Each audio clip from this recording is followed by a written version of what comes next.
City one news के साथ मैं हूं एंकर पर्सन कोमल बुखारी। खबर शामिल करते हैं शेरगढ़ से। जाली हाउसिंग सोसाइटियों के भरमार पटवारी के मिली भगत से मोहम्मद रमजान के 10 साल कबल खरीदे हुए प्लॉट पर कब्जा माफिया का कब्जा। मोहम्मद रमजान ने मीडिया से गुफ्तगू करते हुए कहा कि महानूर सिटी शेरगढ़ में 2011 में प्लॉट खरीदा। पटवारी हल्का ने रजिस्ट्री की मुकम्मल फीस कौमी खजाने में जमा नहीं करवाई।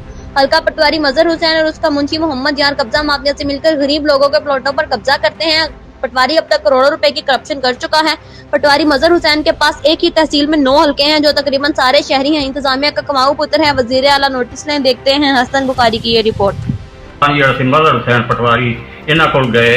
इन्हां जनाब वाली इन्हां मुंशी यार उमर सी उन्हां जनाब सानू असा कोशिश की भी डिटेल उन्हां जनाब ये काम किया भी वो सानू मीना डेढ़ रका के डीसी को मीट गए फलाने को मीट गए सानू मीना डेढ़ रुलाई फिरे तो उन्होंने को जनाब कब्जा करवा लिया।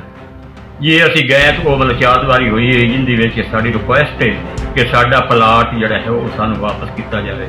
तो असी जनाब सन 11 तो मतलब 5.5 लाख रुपया उस वक्त दिता सी। किला जमीन का मैं छोटा जमींदार हाँ, किला जमीन का बेच के मैं जी बच्चों वास्ते वो प्लाट खरीदा सी जिंदी वजह तो मैं समझा भी मेरे छोटे छोटे बच्चे ने जोड़े मतलब उत्थे अपनी तलीम हासिल कर लई सन छोटे छोटे बच्चे जिंदी वजह तो मैं जनाब अज मरहूम अज बड़ा धक्के खा रहा। मेरी जनाब कोई सुनवाई नहीं हो रही।